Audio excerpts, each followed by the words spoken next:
evening. Yesterday, I had a hard time falling asleep,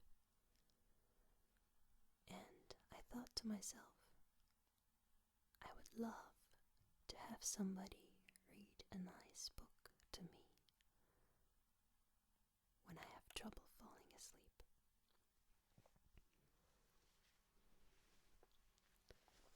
So I'm going to read a book to you now. English is not my mother tongue, so I apologize for any mispronunciations. I hope you don't mind them too much. I'm going to read Anne of Green Gables by Lucy Maud Montgomery.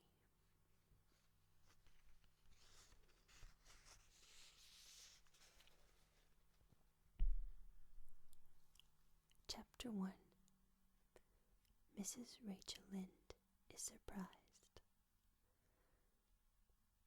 Mrs. Rachel Lynde lived just where the Avonlea main road dipped down into a little hollow, fringed with alders and ladies' eardrops, and traversed by a brook that had its source away back in the woods of the old Cuthbert place. It was reputed to be an intricate, headlong brook in its earlier course through those woods, with dark secrets of pool and cascade. But by the time it reached Lynde's Hollow, it was a quiet, well-conducted little stream, for not even a brook could run past Mrs. Rachel Lynde's door without due regard for decency and decorum. It probably was conscious that Mrs. Rachel was sitting at her window, keeping a sharp eye on everything that passed, from brooks and children up, and that if she noticed anything odd or out of place, she would never rest until she had ferreted out the whys and wherefores thereof. There are plenty of people, in Avonlea and out of it, who can attend closely to their neighbours' business by dint of neglecting their own. But Mrs. Rachel Lynde was one of those capable creatures who can manage their own concerns and those of other folks into the bargain. She was a notable housewife. Her work was always done and well done. She ran the sewing circle, helped run the Sunday school, and was the strongest prop of the Church Aid Society and Foreign Missions Auxiliary. Yet, with all this, Mrs. Rachel found abundant time to sit for hours at her kitchen window, knitting cotton warp quilts. She had knitted 16 of them, as Avonlea housekeepers were wont to tell in awed voices. And keeping a sharp eye on the main road that crossed the hollow and wound up the steep red hill beyond. Since Avonlea occupied a little triangular peninsula jutting out into the Gulf of St. Lawrence, with water on two sides of it, anybody who went out of it or into it had to pass over that hill road, and so ran the unseen gauntlet of Mrs. Rachel's all-seeing eye. She was sitting there one afternoon in early June. The sun was coming in at the window, warm and bright. The orchard on the slope below the house was in a bridal flush of pink-white bloom, hummed over by a myriad of bees.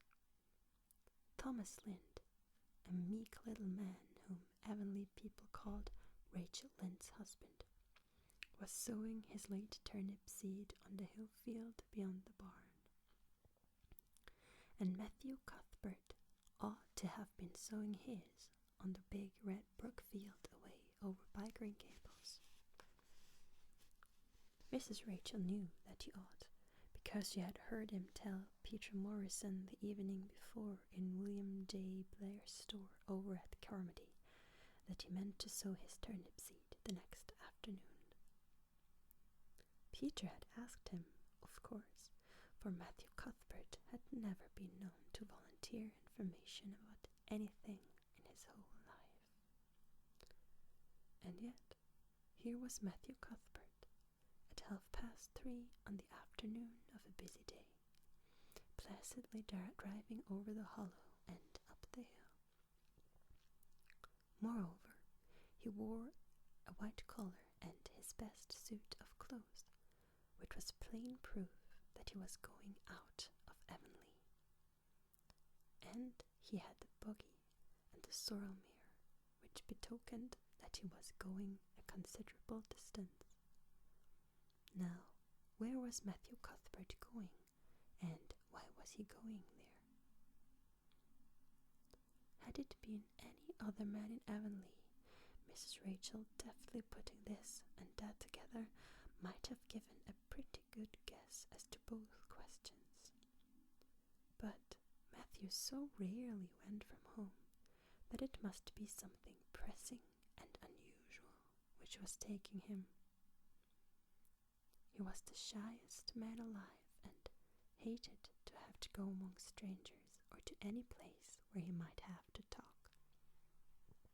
Matthew, dressed up with a white collar and driving in a buggy, was something that didn't happen often. Mrs. Rachel, ponder as she might, could make nothing of it, and her afternoon's enjoyment was spoiled. I'll just step over to Green Gables after tea and find out from Marilla where he's gone and why, the worthy woman finally concluded. He doesn't generally go to town this time of year, and he never visits. If he'd run out of turnip seed, he wouldn't dress up and take the buggy to go for more. He wasn't driving fast enough to be going for the doctor. Yet something must have happened since last night to start him off. I'm clean puzzled, that's what, and I won't know a minute's peace of mind or conscience until I know what has taken Matthew Cuthbert out of Avonlea today. Accordingly, after tea, Mrs. Rachel set out. She had not far to go. The big, rambling, orchard-embowered house where the Cuthberts lived was a squat quarter of a mile up the road from Lynn's Hollow. To be sure, the long lane made it a good deal further. Matthew Cuthbert's father, as shy and silent as his son after him, had got as far away as he possibly could from his fellow men without actually retreating into the woods when he founded his homestead. Green Gables was built as the furthest edge of his cleared land, and there it was to this day, barely visible from the main road along, with all the other Avonlea houses were so sociably situated. Mrs. Rachel Lynde did not call living in such a place living at all. It's just staying, that's what, she said, as she stepped along the deep-rutted, grassy lane bordered with wild rose bushes. It's no wonder Matthew and Marilla are both a little odd, living away back here by themselves. Trees aren't much company, though dear knows, if they were, there'd be enough of them. I'd rather look at people. To be sure, they seem contented enough, but then, I suppose, they're used to it.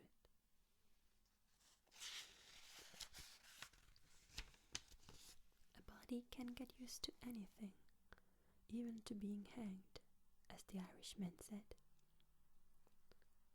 With this, Mrs. Rachel stepped out of the lane into the backyard of Green Gables. Very green and neat and precise was that yard, set about on one side with great patriarchal willows, and on the other with prim Lombardies.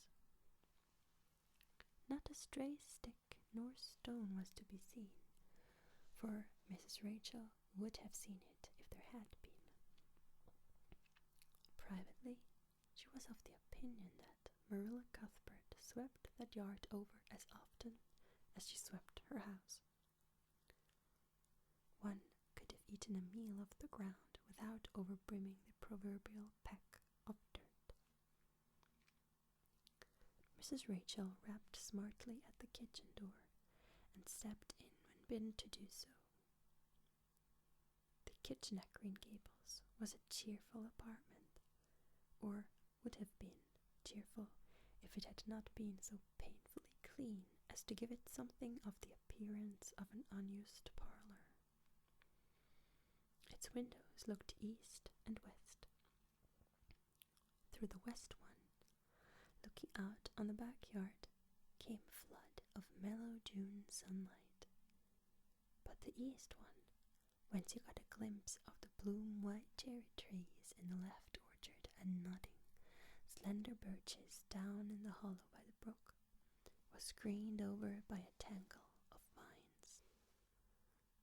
Here sat Marilla Cuthbert, when she sat at all, always slightly distrustful of sunshine, which seemed to her too dancing and irresponsible a thing for a world which was meant to be taken seriously. And here she was sat now, knitting, and the table behind her was laid for supper. Mrs. Rachel, before she had fairly closed the door, had taken mental note of everything that was on that table. There were 3 plates laid, so that Marilla must be expecting someone home with Matthew to tea. But the dishes were everyday dishes, and there was only crabapple preserves and 1 kind of cake, so that the expected company could not be any particular company. Yet what of Matthew's white collar and sorrel-mare? Mrs. Rachel was getting fairly dizzy with this unusual mystery about quiet, unmysterious Green Gables. "Good evening, Rachel," Marilla said briskly. "This is a real fine evening, isn't it? Won't you sit down? How are all your folks?" Something that for lack of any other name might be called friendship existed, and always had existed, between Marilla Cuthbert and Mrs. Rachel, in spite of, or perhaps because of, their dissimilarity. Marilla was a tall, thin woman, with angles and without curves. Her dark hair showed some grey streaks and was always twisted up in a hard little knot behind, with 2 wire hairpins stuck aggressively through it. She looked like a woman of narrow experience and rigid conscience, which she was.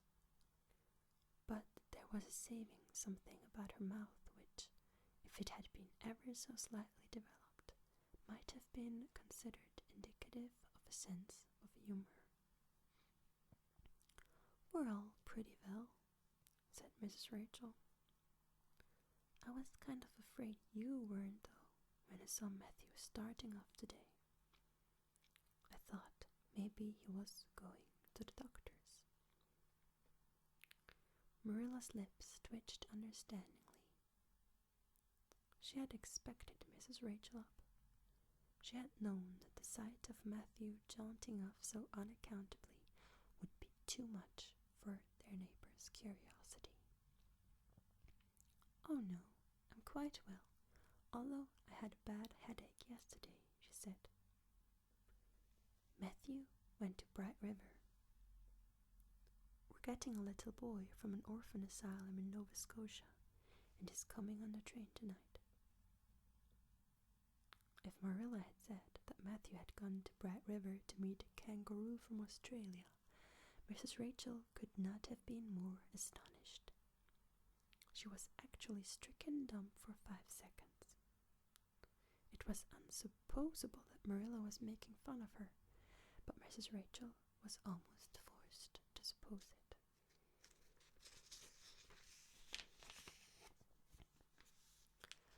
"Are you in earnest, Marilla?" she demanded when voice returned to her. "Yes, of course," said Marilla, as if getting boys from orphan asylums in Nova Scotia were part of the usual spring work on any well-regulated Avonlea farm, instead of being an unheard-of innovation. Mrs. Rachel felt that she had received a severe mental jolt. She thought in exclamation points. A boy, Marilla and Matthew Cuthbert of all people, adopting a boy from an orphan asylum. Well, the world was certainly turning upside down. She would be surprised at nothing after this. Nothing. What on earth put such a notion into your head? She demanded disapprovingly. This had been done without her advice being asked, and must perforce be disapproved. "Well, we've been thinking about it for some time. All winter, in fact," returned Marilla. "Mrs. Alexander Spencer was up here one day before Christmas, and she said she was going to get a little girl from the asylum over in Hopetown in the spring.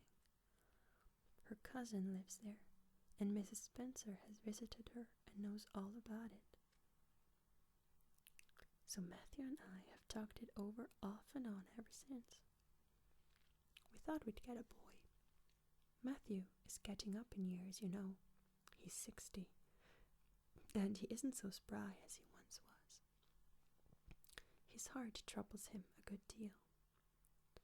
And you know how desperate hard it's going to be to get hired help. There's never anybody to be had but those stupid, half-grown little French boys.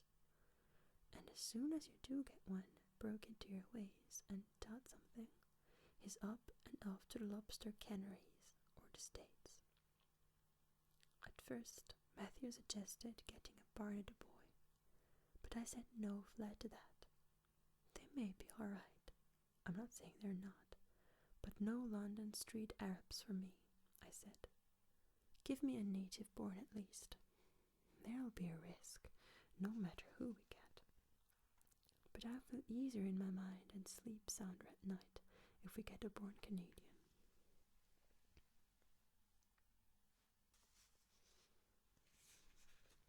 So, in the end, we decided to ask Mrs. Spencer to pick us out one when she went over to get her little girl. We heard last week she was going, so we sent a word by Richard Spencer's folk at Carmody to bring us a smart, likely boy of about 10 or 11. We decided that would be the best age, old enough to be of some use in doing chores right off, and young enough to be trained up proper. We mean to give him a good home and schooling. We had a telegram from Mrs. Alexander Spencer today. The mailman brought it from the station, saying they were coming on the 5:30 train tonight. So Matthew went to Bright River to meet him. Mrs. Spencer will drop him off there.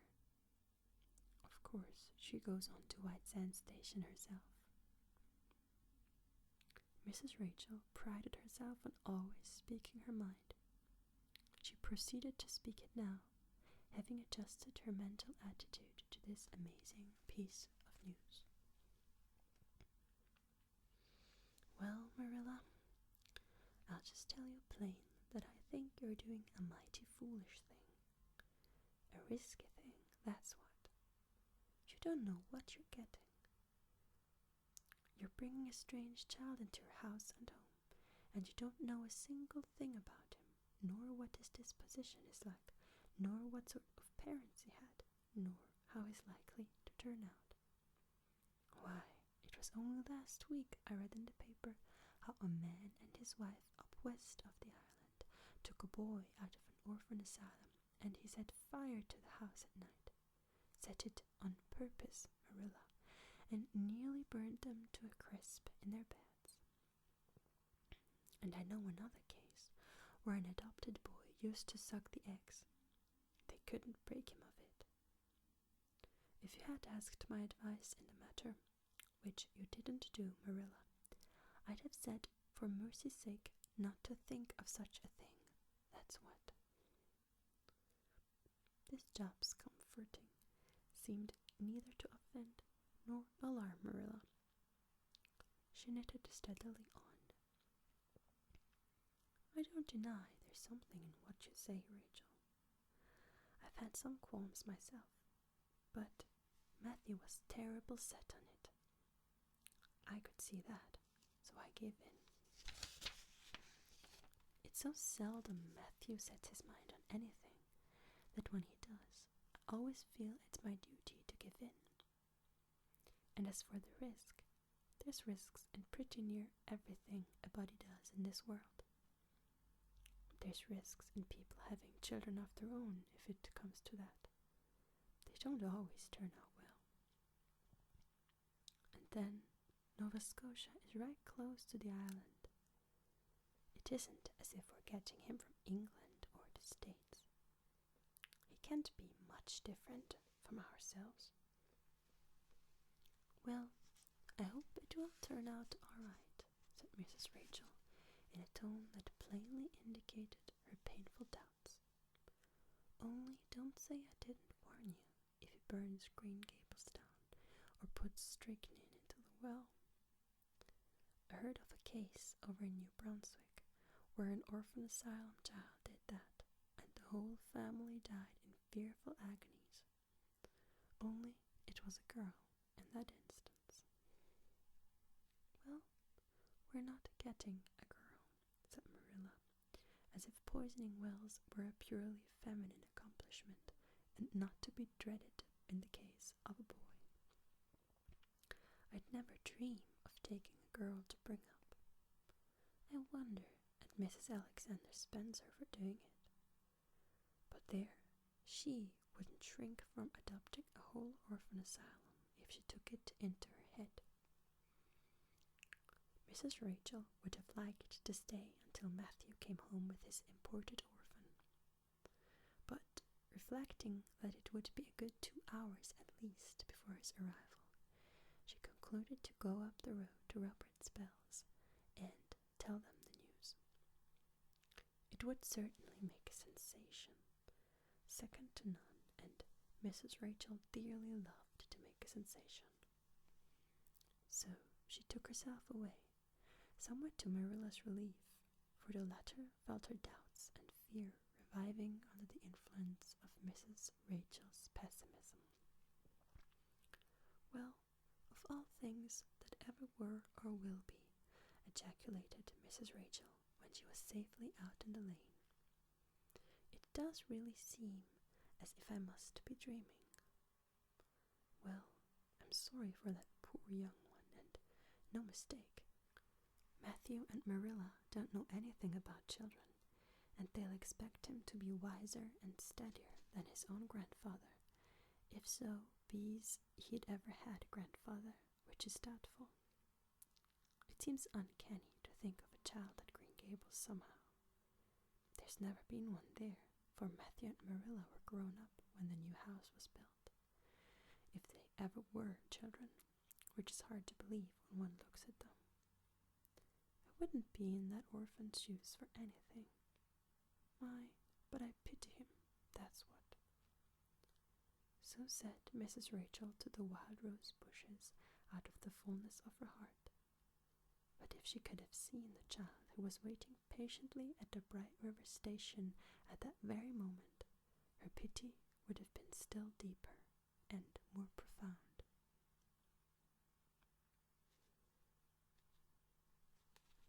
That was chapter 1 of Anne of Green Gables. I hope you enjoyed it, and I wish you